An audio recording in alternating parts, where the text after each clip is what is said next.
पे दूर दूर तक मैदान एकदम साफ है। हाँ तो हिंदुस्तान की जो मर्जी बोलता रहे, खुदा ने जबान सबको दी है।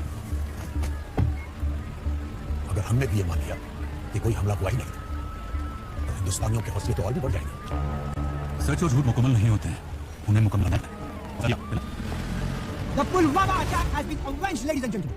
The mighty Indian Air Force conducted an airstrike on Jaish-e-Mohammed camp in Balakot, Pakistan, killing at least 250 terrorists. Pulwama का हिसाब पूरा। पाकिस्तान में 1971 के बाद पहली बार घुसकर हवाई हमला, जैश का ठिकाना ध्वस्त और 300 आतंकी ढेर। भारतीय वायुसेना ने 48 साल बाद पाकिस्तान की सरहद लांघी, आतंकी अड्डा तबाह।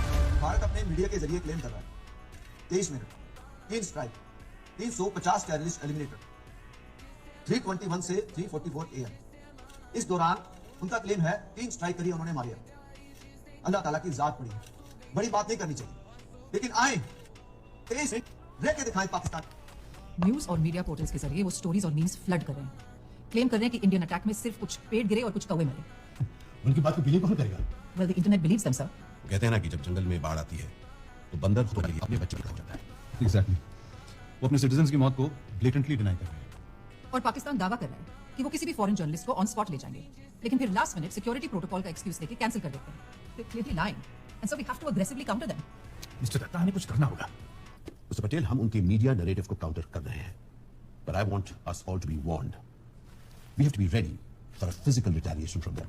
और ये कहीं से भी हो सकता है, land, sea, air, anywhere. इन हिंदुस्तानियों को इन्हीं की जुबान में जवाब देना चाहिए। मुहतरम वजीर आजम साहब, आप हुक्म कीजिए, हम हमला करते हैं। जनरल साहब, बहावलपुर से बालाकोट कैंप शिफ्ट करना आपकी ही हिकमत अमली थी। तुमने कहा था ना कि हिंदुस्तान सिर्फ सर्जिकल स्ट्राइक करेगा और हम कीमत अदा कर देंगे। आंखें खोलो रकीब, क्यों नहीं समझ रहे हो कि इन लोगों ने हमें हमारे घर में घुस के मारा है? बेहतर यही होगा कि हम अपने जज्बात को काबू में रखें और इस बात की फिक्र करें आगे करना क्या है। अब सिर्फ अपने खून का उबाल ठंडा करना हमारा मकसद हरगिज नहीं हो सकता। हमें बालाकोट का बदला चाहिए। रकीब साहब, फिर प्लान क्या है?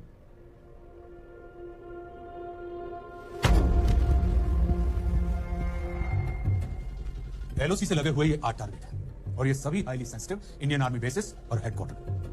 हमारा मेन टारगेट है number 8, Nowshera, India's biggest ammunition depot near LOC. Indian LOC patrol पे ज्यादा से ज्यादा एक वक्त पर सिर्फ 2 S-30 जेट्स होते हैं। ये उनका स्टैंडर्ड